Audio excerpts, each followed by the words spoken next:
Hey YouTube, my name is Nick and welcome back to the channel. Today we're going to be talking about dollar cost averaging. Now it's a super popular investing strategy. It's popular among people such as Warren Buffett and Benjamin Graham. If you don't know who those guys are, I'd give them a look up. There's some pretty successful investors. It's crazy easy, and later in the video we're going to be going over some numbers. I actually just recently switched my investing strategy around a little bit to kind of reflect this more, just so I don't have to think much about it, because the more robotic your strategy is, the more successful it's going to be in the long term. That's just what's been proven. So a quick disclaimer, as usual, is that I'm not a financial advisor, nor am I providing you with professional advice. These ideas are only my opinions. You and only you are responsible for the decisions that you make with your money. Why you should invest. I have a whole video on this already in my channel, but we're just going to go over a quick few points to see if I could convince you even further to start investing. So you have to invest in order to retire. The other way is you could just make an absurd amount of money and save it and then slowly withdraw from that nest egg after you reach retirement age. Most people are not going to do this. This is an unrealistic goal because, there's some factors that play into it, such as possibly luck. You'd have to work your butt off, stuff like that. And people might not be as willing to do that as others. When you invest, your money starts working for you.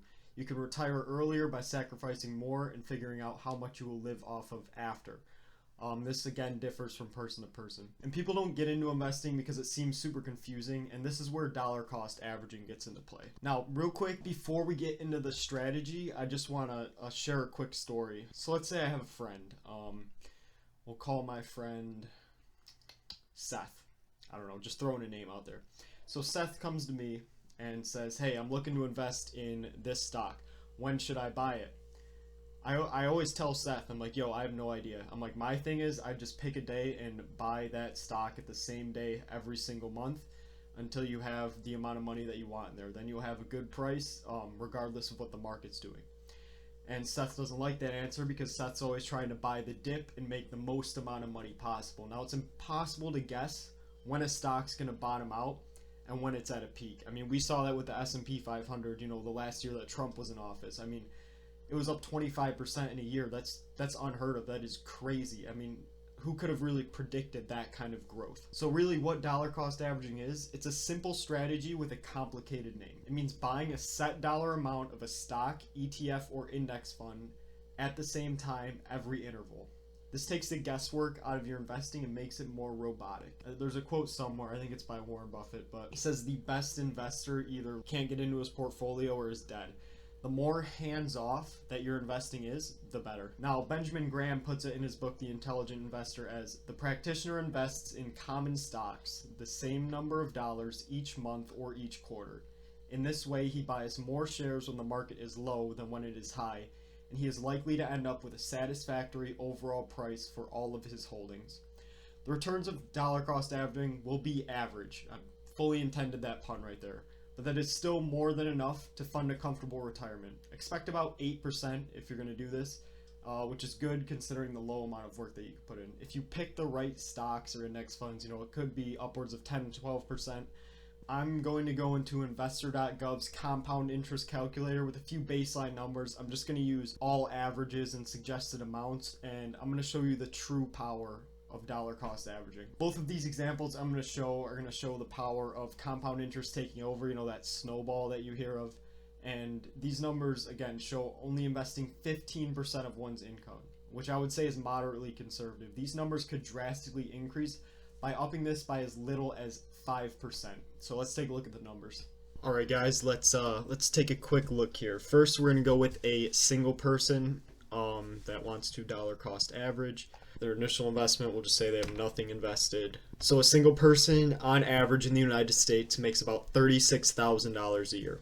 So 15% of that was the number I said I was going to use. So that's $5,400 a year or $450 per month. I guess we'll say 35 years for length of time in years. It's probably going to be closer to 40. People retire around the age of 60, but we'll say 35. We could look at it with 40 as well. Estimated interest rate is going to be 8%, and we'll say a 2% variance for that. Compound frequency, that's going to be, keep it annually, I believe. All right, calculate. So in 35 years, they will have almost $1 million. Now, if they wanted to retire on that, they would withdraw. Recommended would be to withdraw 4% because the stock market average is 8%. So if you withdraw 4% of your portfolio per year, your money will continue to grow. And if it continues to grow, then you could start to take out more and more each year. 4% of 1 million is about $40,000. So that's basically exactly what they were making before. So just by investing $450 a month, they will retire with almost $1 million in the bank. Let's say they just held on for 5 more years real quick. So they did 40 years. They'd have another almost $400,000, and this would allow them to live a little bit more comfortably than they would have had they just stayed.